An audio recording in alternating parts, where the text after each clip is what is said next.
ബീഹാറിൽ വോട്ടർ അധികാർ യാത്രയ്ക്ക് മഹാറാലിയോടെ സമാപനം. റാലി ശക്തിപ്രകടനമാക്കി ഇന്ത്യ സഖ്യം. ഹൈഡ്രജൻ ബോംബ് വരുന്നുണ്ടെന്ന ബിജെപിക്ക് മുന്നറിയിപ്പുമായി രാഹുൽ ഗാന്ധി. ബിജെപി ഭരണഘടനയെ അട്ടിമറിക്കുകയാണെന്ന് ആർജെഡി നേതാവ് തേജസ്വി യാദവും പറഞ്ഞു. വോട്ട് കൊള്ളയ്ക്കെതിരെ ശക്തമായ ചെറുത്തുനിൽപ്പ് നടത്തുമെന്ന് സിപിഐഎം ജനറൽ സെക്രട്ടറി എം.എ. ബേബിയും. അംബേദ്കർ പാർക്കിൽ നടന്ന സമാപന സമ്മേളനത്തിൽ 10,000-കണക്കിന് ആളുകൾ പങ്കെടുത്തു. हमारे गठबंधन का जो वोट था, जितना हमें लोकसभा में मिला उतना हमें विधानसभा में मिला. एक वोट कम नहीं हुआ और सारे के सारे नए वोट बीजेपी के अलायंस के खाते में गए. लोकसभा हम जीते, विधानसभा में हमारी पार्टियां तीनों के तीनों मजबूत पार्टियां साफ हो गई. क्यों? क्योंकि इलेक्शन कमीशन ने और बीजेपी ने मिलकर वोट चोरी की. बिहार की धरती लोकतंत्र की जननी है और ये कुछ नहीं, दो भाजपाई लोग इलेक्शन कमीशन के साथ मिलकर के चाहते हैं इस लोकतंत्र की जननी से लोकतंत्र को ही खत्म कर दिया जाए. अब आप लोग बताओ, बिहार के लोग, क्या लोकतंत्र को खत्म होने देना है? क्या संविधान को खत्म होने देना है? आप बताओ, लोकतंत्र चाहिए कि राजतंत्र चाहिए? ये भाजपा के लोग, इन लोगों का दिमाग घुटने में है. വോട്ട് മോഷണത്തിനെതിരായിട്ടുള്ള ഈ ജനകീയ പോരാട്ടം യഥാർത്ഥത്തിൽ ഭരണഘടനാ മൂല്യങ്ങൾ സംരക്ഷിക്കാൻ വേണ്ടിയാണ്. മോഡിയുടെയും RSSന്റെയും ഇന്ത്യയിലെ ആധിപത്യത്തിൻ്റെ അവസാനം കുറിക്കാനുള്ള പോരാട്ടത്തിൻ്റെ ആരംഭമാണ് ഇപ്പോൾ ബീഹാറിൽ നിന്ന് ഇന്ന് ആരംഭിക്കുന്നത്. യുവാക്കൾ, സ്ത്രീകൾ, ആദിവാസികൾ, പിന്നോക്ക വിഭാഗത്തിൽപ്പെട്ടവർ, സാധാരണക്കാർ എല്ലാം സ്വയംഭൂവായി പ്രചോദിതരായിട്ട് ഇതിൽ പങ്കെടുക്കുകയാണ്. ഒരു ജനാധിപത്യ പോരാട്ടത്തിൽ ഒരു പുതിയ ചരിത്രം ബീഹാർ സൃഷ്ടിക്കുകയാണ്. വളരെ വലിയ തോതിൽ അടുത്ത നിയമസഭാ തെരഞ്ഞെടുപ്പിനെ ഇത് സ്വാധീനിക്കും. അത് ഇന്ത്യയുടെ ഭാവി രാഷ്ട്രീയത്തെയും സ്വാധീനിക്കും.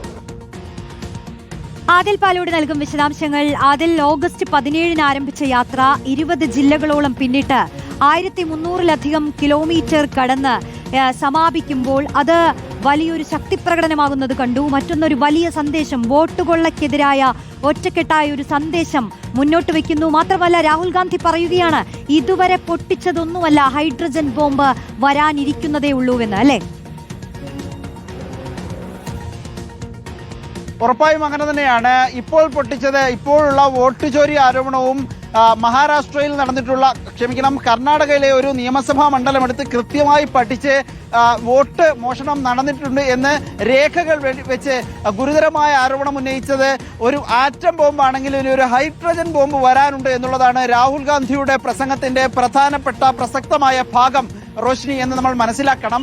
മാത്രമല്ല, ഇപ്പോൾ ബീഹാറിൽ നടന്നിട്ടുള്ള ഈ വോട്ടർ അധികാർ യാത്ര ഇന്ന് അവസാനിക്കുകയാണെങ്കിൽ ബീഹാറിൽ മാത്രമായി ആ യാത്ര ഒതുങ്ങുകയില്ല എന്ന് രാഹുൽ ഗാന്ധി പറഞ്ഞു വെക്കുകയാണ്.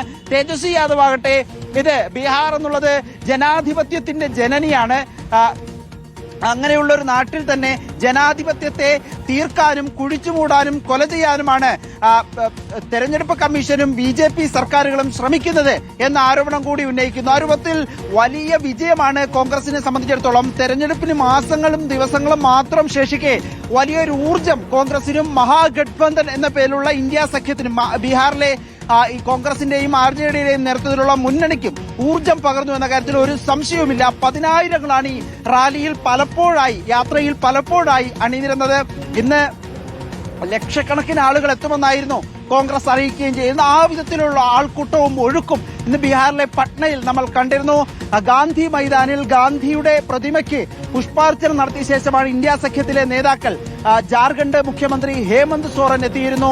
പ്രധാനപ്പെട്ട നേതാക്കളൊക്കെ CPM general secretary M.A. Baby, CPI general secretary D. രാജ അടക്കമുള്ള പ്രധാനപ്പെട്ട നേതാക്കളൊക്കെ മഹാരാഷ്ട്രയിൽ നിന്നാകട്ടെ ശിവസേന ഉദ്ധവ് താക്കറെ വിഭാഗത്തിലെ നേതാക്കൾ, സഞ്ജയ് റാവത്ത് അടക്കമുള്ളവർ ആ രൂപത്തിൽ മുഴുവൻ ഒരു ഇന്ത്യ സഖ്യത്തിന്റെ ഒരു മാർച്ച് എന്ന രൂപത്തിൽ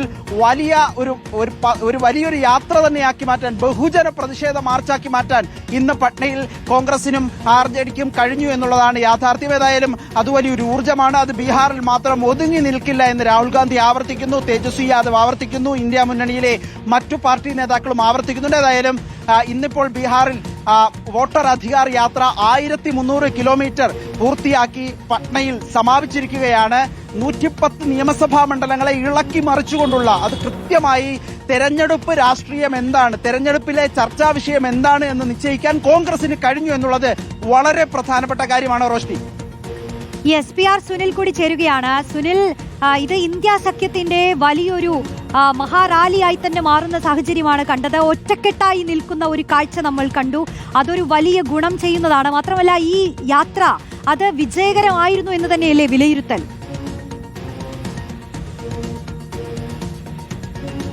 രോഷിനി, തീർച്ചയായും ദേശീയ തലത്തിൽ വലിയ ഒരു ചർച്ചയാക്കാൻ ഈ ഒരു വോട്ട് ചോരി വിഷയമുയർത്തിയുള്ള പ്രതിപക്ഷ നീക്കത്തിന് സാധിച്ചിട്ടുണ്ട്. നമുക്കറിയാം, ലോക്സഭാ തെരഞ്ഞെടുപ്പ് കാലത്തിന് ശേഷം ഇന്ത്യ സഖ്യത്തിന്റെ യോഗം തന്നെ ചേരാത്ത ഒരു കാഴ്ചയായിരുന്നു. ഇത് സംബന്ധിച്ച് പല പാർട്ടികളും വിമർശനം ഉന്നയിച്ച് രംഗത്ത് വരുന്നതും അന്ന് നമ്മൾ കണ്ടതാണ്. പ്രത്യേകിച്ച് ശരത് പവാറിനെ പോലുള്ള നേതാക്കൾ, ഇടതുപക്ഷ പാർട്ടികളുടെ നേതാക്കൾ, ഉദ്ധവ് താക്കറെ വിഭാഗം ഒക്കെ തന്നെ ഇക്കാര്യത്തിൽ വലിയ വിമർശനങ്ങൾ ഉയർത്തി നിൽക്കുന്ന ഒരു പശ്ചാത്തലത്തിലായിരുന്നു ബീഹാറിലെ വോട്ടർ പട്ടിക വിഷയം ദേശീയ തലത്തിൽ കോൺഗ്രസ് ഉയർത്തുന്നത്. ആദ്യം കോൺഗ്രസ് ആണ് ഈ വിഷയത്തിൽ വലിയ പ്രതിഷേധം ഉയർത്തി രംഗത്ത് വരുന്നത്. അതിന് പിന്നാലെയാണ് കർണാടകത്തിലെ മഹാദേവ്പുരയിൽ നിന്നുള്ള വോട്ട് തട്ടിപ്പുമായി ബന്ധപ്പെട്ട കഥകൾ രാഹുൽ ഗാന്ധി ദില്ലിയിൽ വാർത്താ സമ്മേളനം നടത്തി പുറത്തുവിടുന്നത്. ഇതോടുകൂടി വോട്ട് കൊള്ള എന്ന വിഷയത്തിൽ വലിയ പ്രതിഷേധമായി മാറി. വോട്ട് ചോരി എന്ന വിഷയത്തിൽ വലിയ പ്രചരണ പരിപാടികൾ ആരംഭിച്ചു. പിന്നീട് പാർലമെന്റിന്റെ വർഷകാല സമ്മേളനത്തിലൊക്കെ തന്നെ കണ്ടത് എല്ലാ പ്രതിപക്ഷ പാർട്ടികളും ഒറ്റക്കെട്ടായി ഈ വിഷയത്തിൽ ഉറച്ചു നിൽക്കുന്നതായിരുന്നു. കോൺഗ്രസിന് പുറകിൽ തെരഞ്ഞെടുപ്പ് കമ്മീഷൻ ആസ്ഥാനത്തേക്ക് നടത്തിയ മാർച്ചിൽ നമുക്കറിയാം എല്ലാ പ്രതിപക്ഷ പാർട്ടികളും, അതിനു മുൻപ് ആം ആദ്മി പാർട്ടിക്കൊപ്പം തങ്ങളില്ല എന്ന് പ്രഖ്യാപിച്ച ആം ആദ്മി പാർട്ടി, അതുപോലെ തന്നെ കോൺഗ്രസിന്റെ നേതൃത്വത്തെ വിമർശിച്ച തൃണമൂൽ കോൺഗ്രസ് നേതാക്കൾ, ഇവരെല്ലാം തന്നെ ഈ പ്രതിഷേധത്തിന്റെ മുന്നിൽ നിൽക്കുന്ന ഒരു കാഴ്ചയായിരുന്നു. പിന്നീട് പാർലമെന്റിന്റെ വർഷകാല സമ്മേളനത്തിൽ വലിയ പ്രതിഷേധം ഉയർത്തുകയും കഴിഞ്ഞ 17-ാം തീയതി ഇപ്പോൾ ആദിൽ ചൂണ്ടിക്കാണിച്ചതുപോലെ തന്നെ സസറാമിൽ നിന്ന് വോട്ട് അധികാർ യാത്ര തുടങ്ങുകയും ചെയ്തു. അതാണെങ്കിൽ ബീഹാറിൽ 1300 കിലോമീറ്ററോളം ദൂരം വലിയ ചലനങ്ങൾ ഉണ്ടാക്കി കടന്നു പോകുന്ന ഒരു കാഴ്ചയുമായിരുന്നു. അപ്പോൾ ഇന്ന് എല്ലാ പ്രതിപക്ഷ പാർട്ടികളും ഒറ്റക്കെട്ടായി ഈ ഒരു യാത്രയിൽ അണിനിരക്കുന്നത് കണ്ടു. 2 മാസത്തിനപ്പുറം ബീഹാറിൽ നിയമസഭാ തെരഞ്ഞെടുപ്പാണ്. അപ്പോൾ നിയമസഭാ തെരഞ്ഞെടുപ്പ് നടക്കാൻ പോകുന്ന ബീഹാർ പോലെ ഹിന്ദി ബെൽറ്റിലെ വളരെ പ്രധാനപ്പെട്ട ഒരു സംസ്ഥാനത്താണ് ഇത്തരത്തിൽ വോട്ട് ചോരി എന്ന വിഷയത്തിൽ വലിയൊരു ക്യാമ്പയിൻ തുടങ്ങുന്നത്. ആ ക്യാമ്പയിൻ ദേശീയ തലത്തിൽ തന്നെ വലിയ ചർച്ചയാവുകയും ചെയ്തു. നമുക്കറിയാം, 2 ദിവസം മുൻപ് പ്രധാനമന്ത്രിയെ രാഹുൽ ഗാന്ധി അപമാനിച്ചു എന്ന് ചൂണ്ടിക്കാണിച്ച് BJPയുടെ ഒരു കൗണ്ടർ നീക്കം നമ്മൾ ദേശീയ തലത്തിൽ കണ്ടതാണ്. അപ്പോൾ ആ നീക്കം നടത്തിയെങ്കിൽ പോലും അത് കാര്യമായി പ്രതിപക്ഷത്തിന്റെ ഈ നീക്കത്തെ തടസ്സപ്പെടുത്തുന്നതിന് അതിന് ആയുസ്സുണ്ടായില്ല. 1-2 ദിവസത്തെ ഒരു പ്രതിഷേധ നീക്കം ഉടൻ തന്നെ അവസാനിക്കുന്നതാണ് നമ്മൾ കണ്ടത്. ഏതായാലും ഈ വോട്ട് ചോരി എന്ന പ്രതിപക്ഷത്തിന്റെ ഈ നീക്കം ദേശീയ തലത്തിൽ വലിയ ചർച്ചയാക്കാൻ രാഹുൽ ഗാന്ധിക്ക് സാധിച്ചിട്ടുണ്ട്.